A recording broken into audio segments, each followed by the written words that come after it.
So, good day everyone. My name is Emma Buway, your student nurse for today from Our Lady of Fatima University. So, for today's video, I'll be showing you to how to properly assess the female genitalia. So, but before we start po, I sanitize my hands. And before the touching the patient and the materials.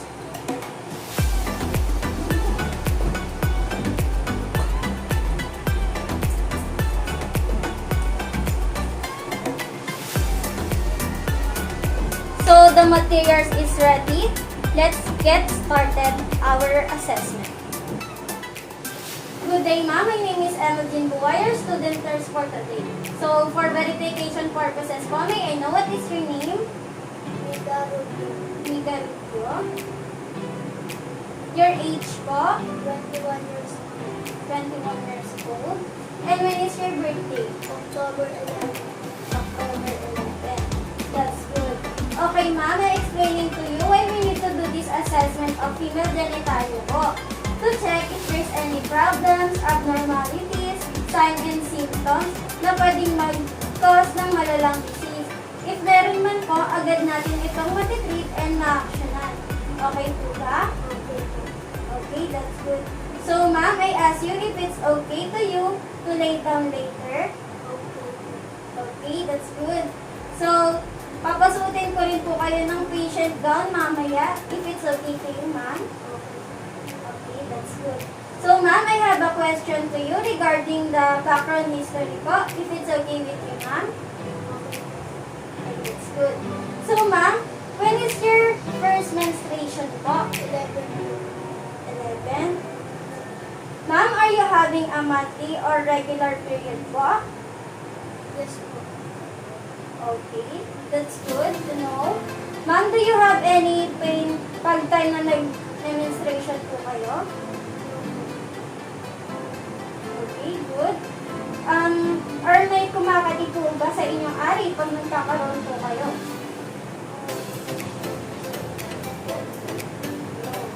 Okay, that's good. So, ma'am, sa past history naman po tayo. Nagkaroon na po ba kayo ng diagnosed na PCOS?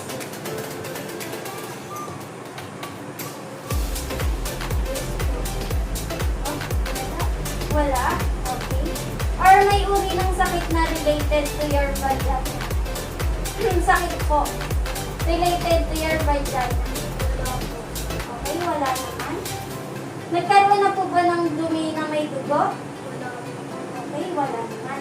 So, ma'am, sa relatives niyo po, may nagkaroon na po ba ng problem sa ari? Okay, wala naman. So, next, sa family history naman po. So, ma'am, isa lifestyle and health practices po. Naninigarilyo po ba kayo? Okay, wala naman. No, nag-exercise po ba? Good. So, ma'am, all this finding is fully documented and this is confidential between you and me than the attending the physician that I refer in. So, I provide the privacy first to make sure that you are safe. So, assuring the curtains is closed to provide the patient privacy. Okay, ma'am, pwede na po kayong pumunta doon. So now I'm going to assess the external genitalia. So, before we start, I'm wearing the gloves.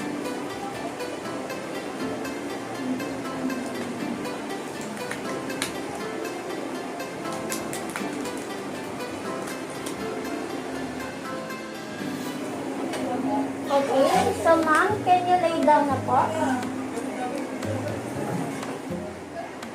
So ma'am, I ask you to put a gown po. Okay.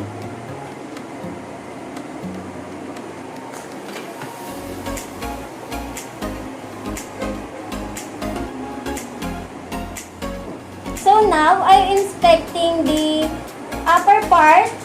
So as I can see, the hair distribution is normal and no infestation and nothing signs of parasites, and also the color is normal. So, ma'am, permission to touch po. Okay po. Okay. Okay. So, I'll spread it po para makita po natin yung loob. So, as I can see, no any swelling, redness, or problems na pwedeng mag-cause ng diseases. So, ma'am, may pain po ba? Wala po. Wala naman. Okay. So, dito po sa pisngi, I don't see any abnormalities and no any signs of lesions, sugat, or excoriations, and it is also symmetrical both sides po. So, next. So, ma'am, dito naman po sa bandang loob, then sa clitoris. So, in this clitoris po, it is sensitive to us women. So, based on what I can see, there's no any excoriation and I don't see anything discharge and swelling. And it is color pink and it is moist po. So, the clitoris size po, it is normal and then it is in the midline po. Okay. So, next, I'm going to palpate if there's any cyst. May pain po ba kayo nararamdaman, ma'am? Wala po. Okay, wala naman. So, ma'am, there's no any swelling, tenderness, and discharge po. And it is soft and non-tender. So, now, I'm going to palpate and I'll insert my fingers. So, if it's okay with you, ma'am? Sige po. Okay po. So, first, I'm going to lubricate my hands with this lubricated gel.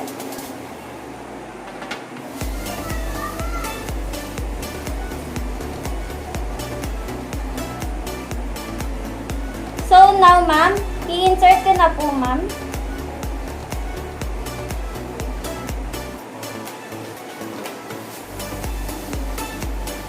So, based on what I can touch po, there's no tender and soft and there's no any evidence, aggrenage and bloody tenderness.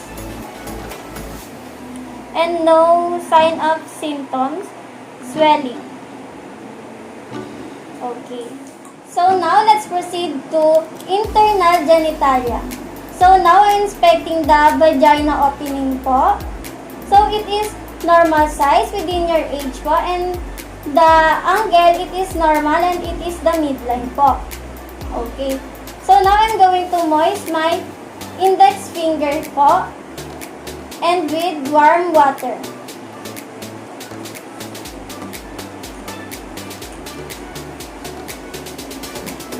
So, after moist my finger, I'll insert my index finger po. If it's okay with you, ma'am? Okay po. Okay. So, ma'am, may pain po ba kayo nararamdaman? Wala po. Okay. The vagina opening is normal and normal din po na no pain because of the panganganak. And that is normal within your age and it is moist and normal. So now, I ask you po to squeeze my fingers po. Okay po. Okay, that's good. So now, I'm going to ask you to bear down po. Okay po. Iri po kayo. Okay. So, there's no any discharge na lumabas and no bulging. So, that is normal. So, now I'm going to perform the speculum examination. So, dito po, gagamit po ako ng vagina speculum po. Which is ito po. So, assuming this is the real vagina speculum. So, ma'am, i-insert ko na po.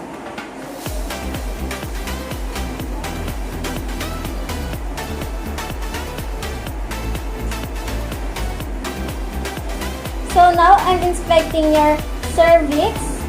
The color is pink, size is normal, and the position is in the midline, and the surface look po, it is moist, and then also there's no any signs of swelling and discharge and no lesions. So now, ma'am, I'm going to obtain some samples po.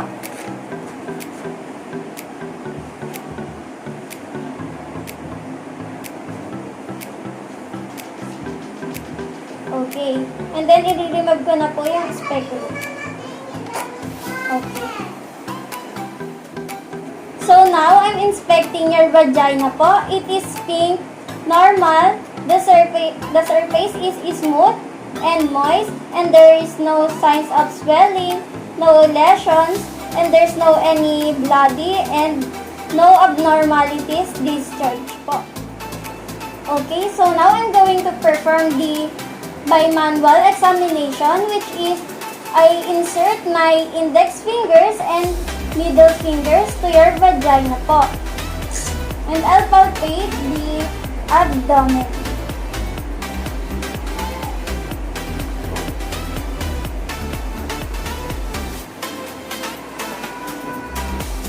So, based on what I can palpate, your cervix is firm and soft and rounded po. And then your uterus is smooth and it is moist. And then the ovaries is the same almond shape. Okay. So now I observing if there's any abnormal discharge. No nothing abnormality, so it is normal po. Okay. So now I'm going to perform the rectovaginal examination. So before we proceed this, I'll change my gloves.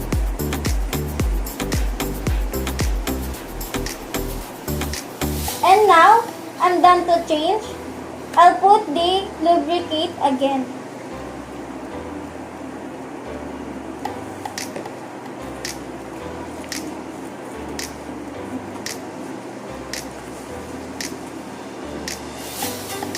Ma'am, I'm going to do, I'm insert my index finger to your vagina and then the middle finger to your rectum po, while palpating the abdomen.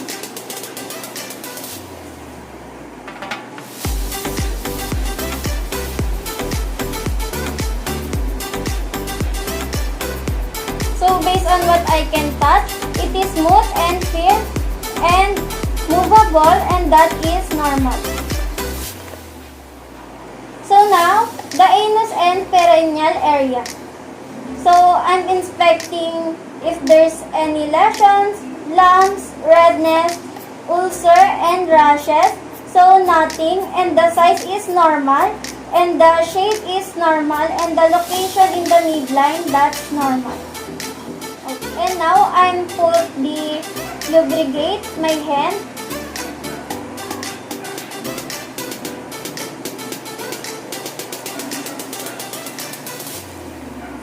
And I'm insert the index finger.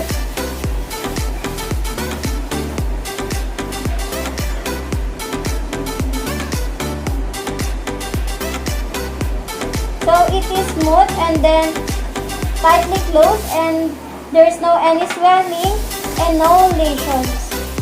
So now I'm inspecting within this area po. So there's no any signs of swelling, dimpling, rashes, and there's no presence of hair, and this is also smooth and firm.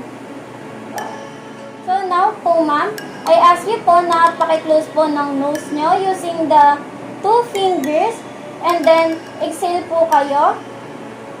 Okay? 1, 2, 3, exhale. And also, iri po kayo ma'am, and hold it for 10 seconds. Okay. So, okay ma'am, no any signs of any abnormalities, discharge po, which is normal. So, now I'm going to palpate. I insert my index finger. So, based on what I can palpate po, there's no any presence of tenderness and no also relax, and there's no any signs of nodules and the hardness po, which is normal.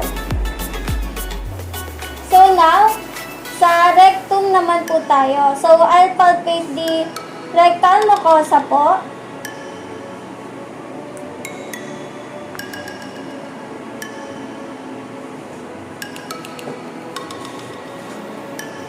So, the rectal mucosa and peritoneal cavity is no tenderness or irregularities and signs of nodules and hardness. Okay. So now I'm going to get some piece po of specimen. Titignan po natin kung may present of blood po. Okay.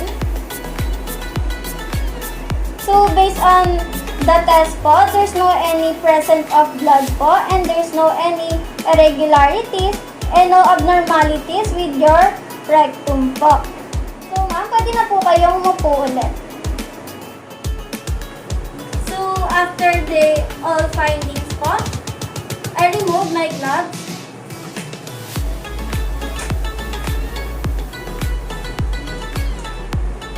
To avoid the contaminated. And let's sanitize my hands.